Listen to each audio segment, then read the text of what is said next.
points over to sort of these I guess you'd call it sort of downstream supplementary extensions. This doesn't currently exist, but things like gap filling and best practices, ancillary data that would, for instance, make synthesis efforts that much more quick and efficient for downstream users to do, work to make sure the first box is sort of not actually part of the ESS-DIVE work, but making sure that a link between this COSOR database and Ameriflex Fathom would be transparent and smooth. And so these are the three areas we really have informally done some talking with people about, but really starting in the new year, we'll really kick into gear thanks to this support from ESS-DIVE in this effort. I think that's it. Thank you. Any questions for Ben? And just also in the interest of transparency, we did just start recording the webinar. We missed most of Ben's presentation because of some technical issues, but the rest of this webinar is being recorded for those who couldn't make it.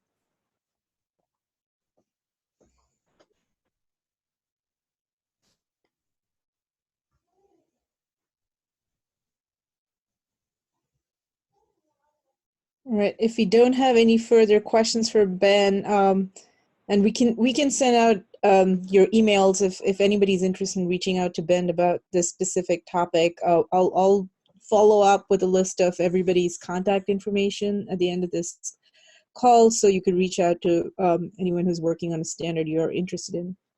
We'll next move on to Kim and Eli. Thanks, Ben. Kim Eli from Brookhaven, who'll talk about leaf gas exchange standards. Yeah, thanks, Churu. So just to overview what our scope is of our data standards and metadata development, it's looking specifically at leaf level gas exchange measurements. So these are measurements made with portable gas exchange systems and include measurements of photosynthesis and respiration, and also derived parameters from those measurements. So as opposed to Ben's measurements, these are not continuous. They're generally discrete measurements made in individual field campaigns where but there's two elements to the data. There's both the raw data measured by the systems and then data that's being calculated from those measurements.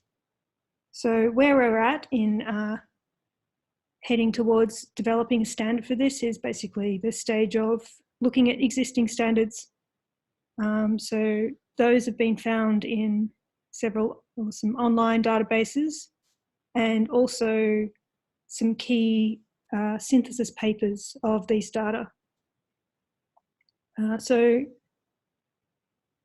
basically these have just been at the stage of having identified these, and the next step will be reconciling standards that people have used before and identifying where these where there is already a generally used standard, or whether things need to be resolved, and then go forward with developing something consistent.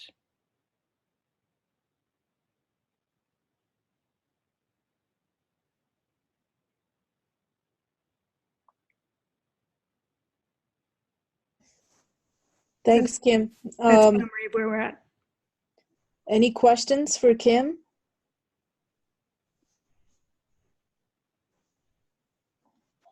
Or comments are welcome too.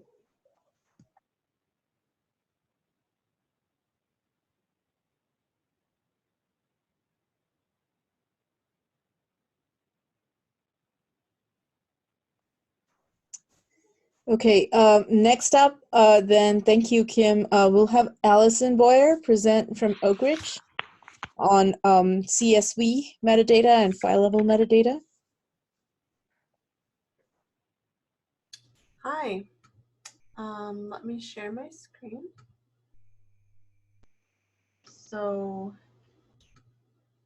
I have been tasked with helping ESS-DIVE develop 2 aspects to improve the metadata. So one of those is the CSV file standard to really develop a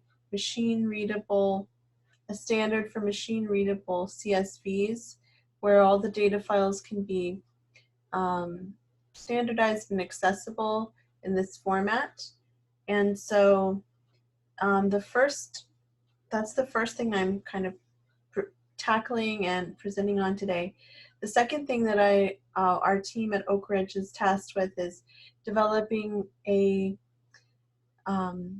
file level metadata standard. So this is metadata that describes information that's actually stored inside every single data file. Things like the variables and the units and the time period or geographic location for each file within a larger data collection. And this is going to be compatible with and expand on the collection level metadata that's already being collected in ESS-DIVE's repository. So I'm not going to talk about the file level metadata today. I'll be tackling that a little bit later, but the CSV file standard is coming along, and so that's what I'm sharing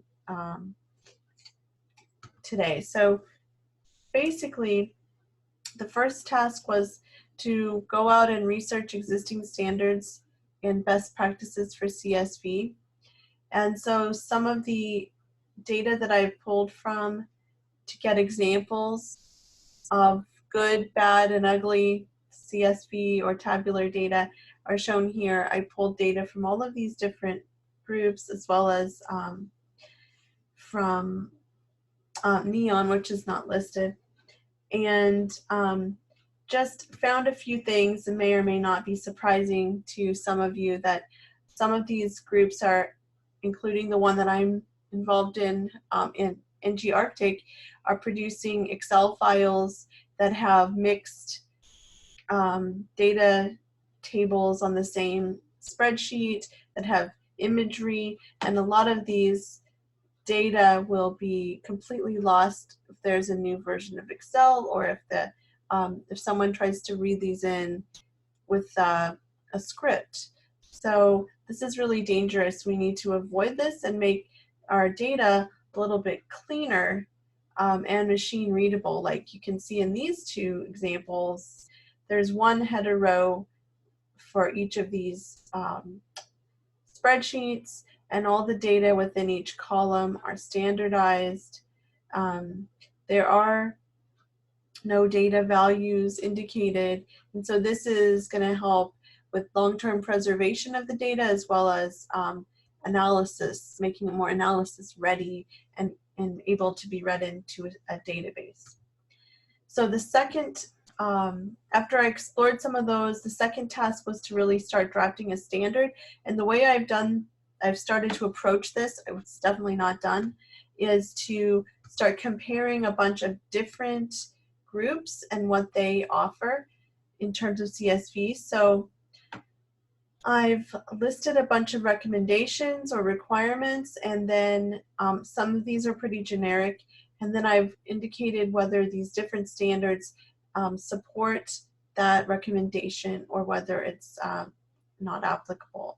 So I've got some information here. I'm going to be gathering more information from other groups and adding to this list of recommendations. And so this, I already put this into the Community Funds Google Drive, so it's there for anyone who has access to that.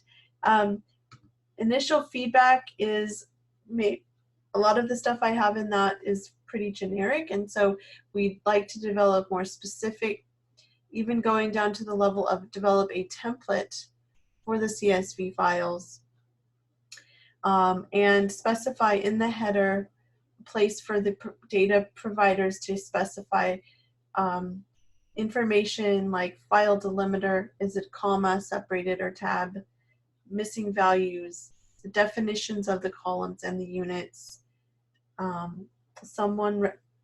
Ben recommended CSV, which I've looked at but haven't really dug into as a possibility for this case. And then we need to send out the list of all the standards that we have explored that have gone into the thinking behind our eventual community standard. So this is certainly not done yet.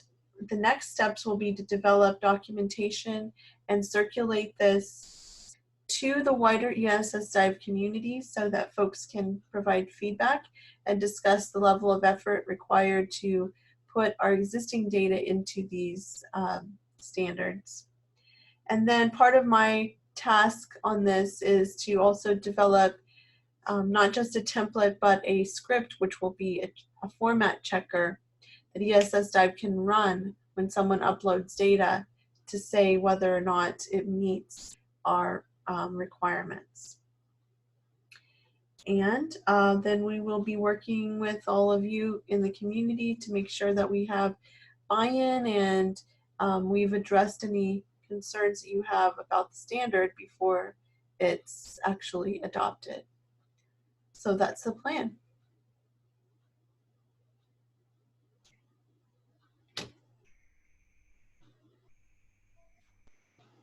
Thanks, Allison. Does anybody have questions or comments for Allison?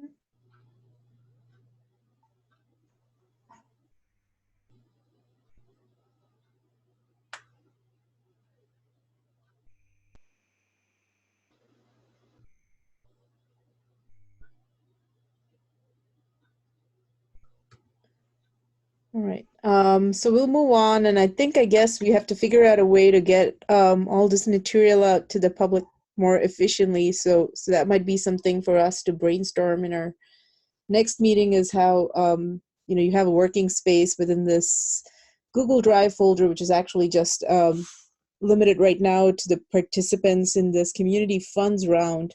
But I think we'll need a public distribution mechanism through that Google Drive that's minimal overhead for everybody who's developing these standards. So that's the thought I just had after looking at your presentation, Allison.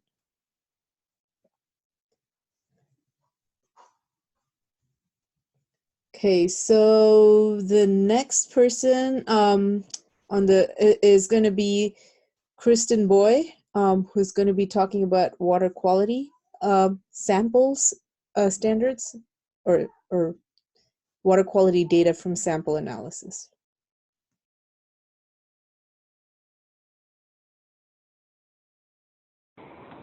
Sorry. Yes. Hi. So let's go to the start.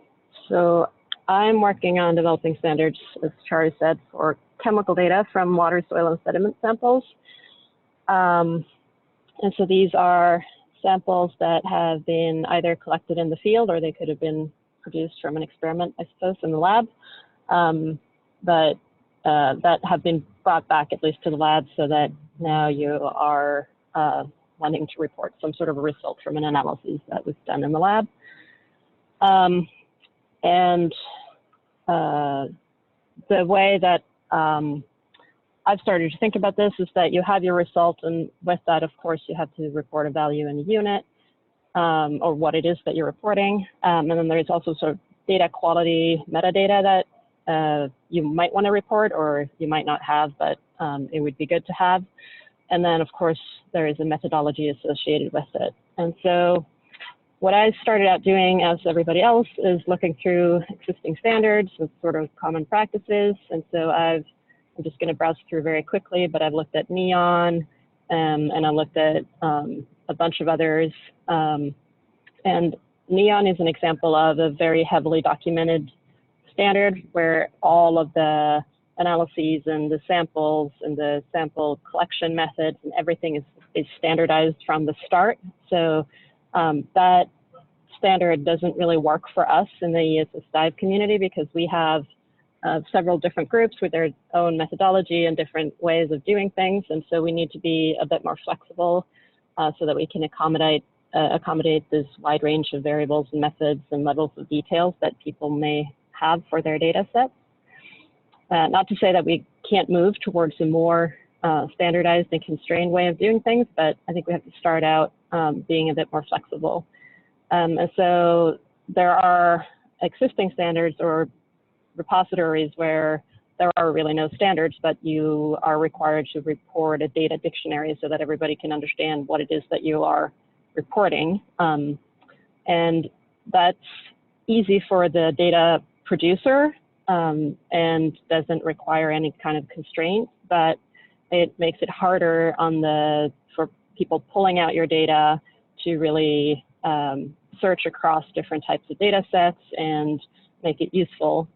And NOAA is another one that has a similar way of doing that. But since for ESS-DIVE, we want to move towards this Fusion database, there is a higher requirement for constraining the vocabularies that we use and also to allow for machine-driven retrieval of the data across different packages. So it's really to kind of find this balance between the data producers and the data users and how much of an uphill battle it'll be to produce the data and get it into the right format, but also then make it useful for the data users on the other end. So in that, I kind of landed on using the EPA water quality exchange standard. That's also used by the USGS for reporting water quality data, because I found that to be kind of a good starting point.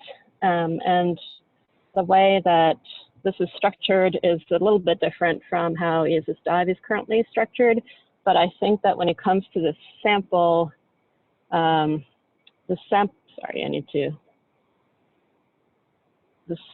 sample level data, because they have these activities that are either field measurements or samples. But if you get to the sample level metadata and the results, there are a lot of commonality between this type of data and the type of data that I imagine us having for water chemistry, like ICP data and TOC data and IC data and whatever. So I think a lot of the fields that they are using are probably useful for us. So I've started to use that as a template for developing something for ESS-DIVE, and this is under development, and it's might not at all look at this way in this format, because that'll also depend on how Allison's CSV standard progresses, and so it will build on that, obviously. But they'll have fields for what the sample, where the sample came from, and that's recorded on the sample metadata standard side. But then there's also preparation methods in the lab, and then of course the results, and then information about the analyses and the quality of the data. So in the end, I imagine it'll be something like this, where the results and the data quality and all of that is reported in one table, and then each group, or however we might end up doing that, but have their own methodology that's reported in a separate table. At least this is where I'm at, thinking about how to kind of structure this at the moment. And then you pull in the methods that are appropriate for whatever variable you're reporting based on method IDs, and so that it's possible for people to understand what method you use to produce that value. And so that's where I'm at right now, and I'm going to need a lot of input from guys in this community and other groups, both in terms of, well, the whole structure, and if the template makes sense, if it works for what you guys are doing, if the vocabularies make sense, what should be required, what should be optional, and all of that. So I'm working on putting sort of a draft template or structure together, and then I'll share that with whoever is interested in, people that I know are produce these kinds of data.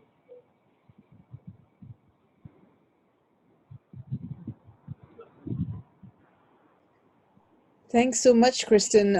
Anybody have questions or comments for Kristen? I have a question, and maybe it's just curious, because on one of my projects Can you speak up a bit? Hold on just a second. I think, can you hear me now? Let me just see. Yeah. Right, okay. So I have a question about the timestamp and the places that the samples were taken. Is there like a way to treat that? Because if you're doing aggregating like day values, you definitely want to make sure that the day is in the time zone. Is there like a instruction, or does everybody just know in the domain? I mean, I'm a computer scientist, so I just don't know, but does everybody know that you should aggregate on the day where the time zone is, or is there extra instructions for that kind of stuff? Yeah, that's definitely a part of what I have put in as something that should be required to report, or at least it should be, well, I'm not sure exactly what level of constraint to put on that, and that's something that I need feedback from both computer scientists, but also data producers. But at the very least, it should be said, you know, what you're saying, is this is a single time point sample, or is it, but that's also depending on the, so for my standards, these samples are already in the lab. So, so in this case, it only applies to if you're doing something to your sample before you analyze it, or if you're analyzing over a certain period of time and things like that. But what you're talking about is how the sample was collected, and that's a different standard. But yes, these are things that we definitely are thinking about. Cool.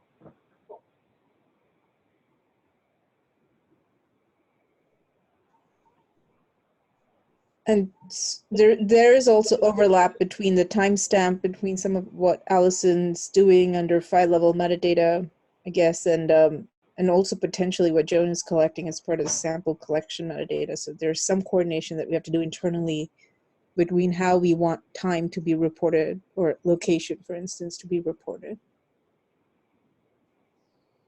Any other questions for Kristen?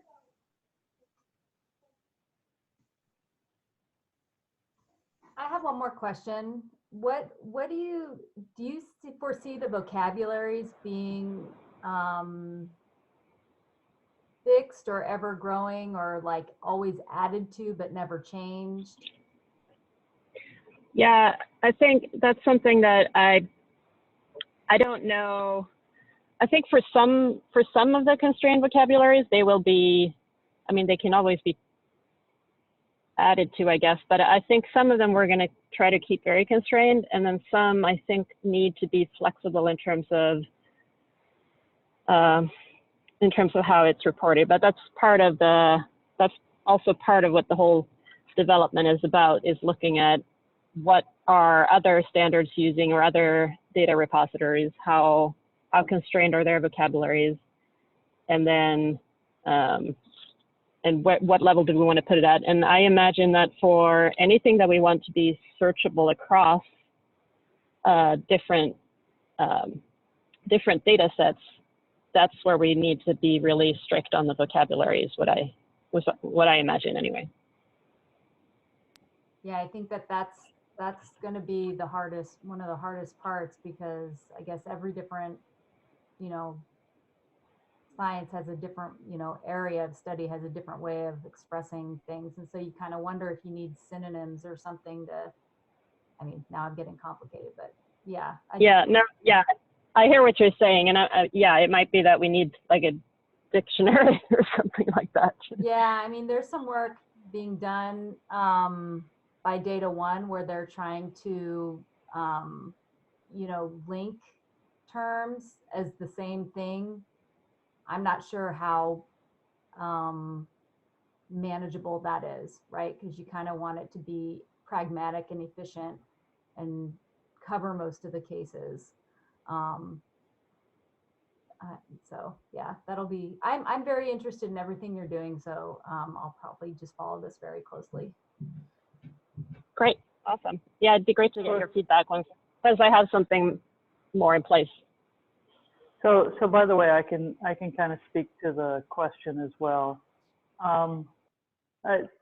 Typically, it's ontologies that are used to map between things that aren't named the same. But what I would recommend that we try to do is within any one particular data type or particular field, that we, wherever we can, we avoid having to use an ontology and instead have an agreed term that we're using for within that area, and that we're using ontologies to map between fields and not within a field. Because as soon as you bring ontologies in, the mappings become very complex. It becomes very hard to tell whether they're the same or even remotely similar. And so as far as we can, I'm hoping that we avoid having to start out using ontologies as opposed to using them as we map between fields. Can you give an example of what you mean by between fields, Deb? I think I know what you mean, but I just not quite sure. So let's say in water chemistry, there's people measuring mercury, and then there's also mercury measurements happening in soils. And let's say they're, one is dissolved mercury and one is solid mercury. And if there's a way, if people want to be able to look for all mercury measurements, they need a way to be able to map that those two names, whatever they are the same at the mercury level, but different at the methodology level. And so ontologies get very complex because they have to capture the sameness and the differences so that people, so that automation can figure out when those map together and when they don't. I see. And then that way that the scientists can decide whether those things that are mapped, those two fields that are mapped, measuring mercury in different ways in different environments, whether those are things they want to combine or not into their analysis. Right. So like a simple example that we hit in the Veriflex is people measure the same thing. I don't remember exactly which thing, by weight or by volume. And those two measurements are incompatible without a bunch of other information. And ideally what you want is when that's within the same field, same groups, you'd ideally like that there was a choice that normally the measurement was done by one of those two methods such that there was no conversion required even, such that numbers were just directly compatible.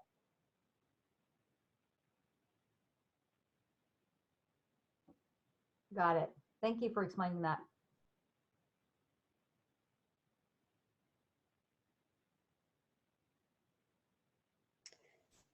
So thanks. That was a good discussion. Anybody else have any questions for Kristen, or we'll move on?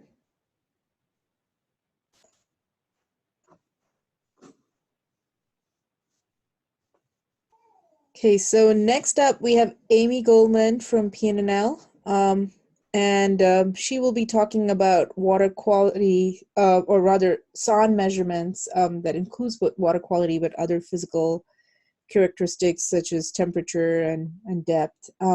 So, Amy? Yes, thank you. I'm just gonna share my screen. I also want to warn people that my Zoom has been crashing today. So if that happens, I will just suddenly disappear. It's been coming back within about a minute though, so hopefully it should be okay. All right. Can you see my screen? Yep, Yes. good. Great. Okay. Yes, so as Charu said, we're looking at water quality SONs, data and metadata. And so that's obviously can be a really large set of variables. So we have a fairly narrow focus. We're looking at pressure, river stage, river discharge, electrical and specific conductivity, and temperature. And that includes both point-in-time measurements if someone just puts a sensor out into the water, or also time series logged data. And the way that we're approaching this is the same as how people have already described. We're reviewing existing standards and then working with the community to find some agreement before we finalize our own. And so right now we're very much in the stage of reviewing existing standards. And so the way that we've gone about this is kind of first working with just an internal advisory board here at PNNL to make sure that we're kind of capturing input from data collectors and people who are working with and managing the data, and also the end users, primarily modelers, to make sure that the components of standards that exist that are really critical we are tracking and including, but also if there are things that are not currently used in a lot of the data sets that exist and the standards that are out there, that we're finding a way to capture that when we eventually have our own recommendations. And so right now we've been working through, this is not all of the standards that we're looking at, but it's quite a few. And so, just kind of the ones you would think of: USGS, NASA, NOAA, EPA, also Streampulse and Quasi and Wonders, and then European ones as well. And that last bullet point there, international site-specific databases, that's really referring to, each country often has its own database of water quality information. And what this doesn't include yet is looking at just research group specific data and publications, and seeing what people are really putting out there, even if they're not necessarily publishing their data set on one of these repositories, to make sure that we're kind of capturing what's most commonly used.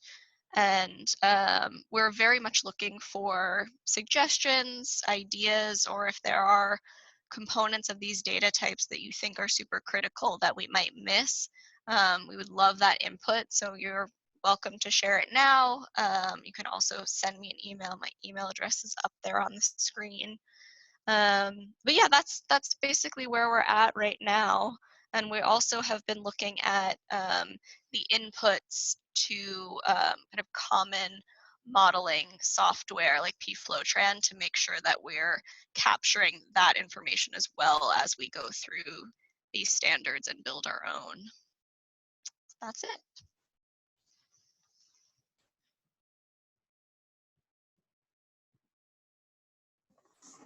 Thanks, Amy. Anybody have questions or comments for Amy?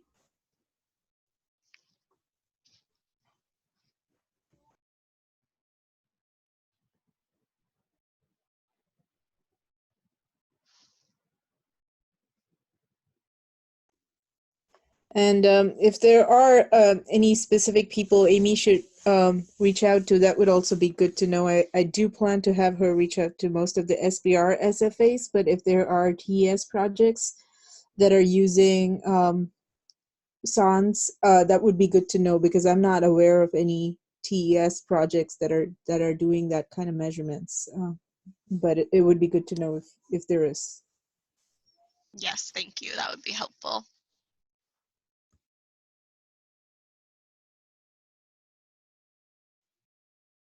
Okay, so the last participant here, I didn't put her name, but because we just are in the process of sending out the money to Argonne, but Pamela Weisenhorn is going to be working on Amplicon data standards. So if she could say a few words, she probably doesn't have anything ready because I didn't originally have a plan to have her present, but since we have time, it would be good to hear about what she's planning to do. Okay, yeah, so I really wasn't prepared, so, but I'm going to be working on creating a metadata standard for 16S Amplicon data products. So not for the sequencing data itself, there are existing standards for that, and that data isn't going to be stored in ESS-DIVE, but for the operational taxonomic unit, or OTU, or environmental sequence variant tables that are a product of the initial processing, and so those represent the actual microbiome or microbial community. And so in order to decide whether or not those can be used across researchers, it's important to capture all of the bioinformatics steps that happened up to the creation of the tables. And so I'm going to be focusing on trying to capture what information is really critical to understand about that. those processing steps. You know, I've identified some of the big players in terms of both sequencing and looking at microbiome data, including JGI, the National Microbiome Data Collaborative, KBase, and a number of you know, ASS-funded researchers who send their data off to get Amplicon data, as well as sort of the main creators of these, of some of the primary informatic pipelines as people who I want to talk to. But yeah, this is still very much at the early stages. So thanks. Do you have any questions?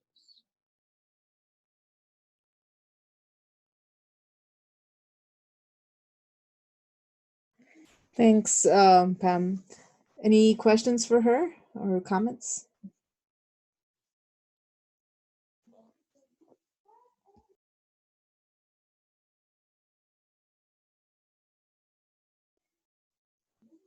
Okay, so what I'm going to be doing is to send a follow-up email. Apologize again for some of the timing mix-up, but I'll send this recording, the link to this recording for those who weren't able to make it, as well as contact information for everybody, so that if you're collecting data of a specific format and you want to be either involved in, you know, deciding what the standard looks like, or at least want to be abreast of what's going on there, you can reach out to the people who are working on the specific measurement that you're interested in. And I just also want to reiterate that what Deb said earlier is that we do have a little bit of money left over. So for those of you who want to work on something, there's plenty that's needed. And so we would be willing to consider additional standards even within this funding round. You know, you don't have to wait till the next round is available if there's something you think is important. So reach out to either Deb or me if there's a particular standard that you want to work on in the near term. Besides that, does anybody have any general comments or thoughts? I do have a question, actually, if Allison is still on. I noticed you were the chair for the NEON Data Standards Working Group, and I was wondering if there was something, you know, that you've learned from there that seems particularly relevant that we should be thinking about as we're headed into this phase. That's a good point. Well, I think that our working group is a little bit misnamed. The working group really is not involved in data standards for NEON. The data standards have already been set up for several years as part of their, you know, building out phase.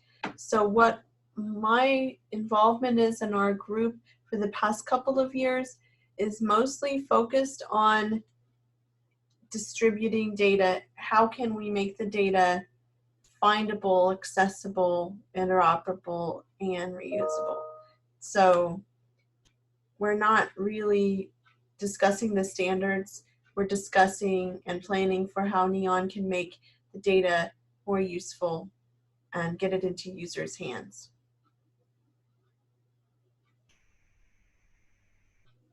Okay, thanks for the clarification. And obviously, it sounds like NEON is a good resource for groups who are looking at different data standards to look at. Right, so if there's no other general comments or thoughts, we can end the webinar a little early, and I'll follow up with an email about all the contact information. Thanks, everybody.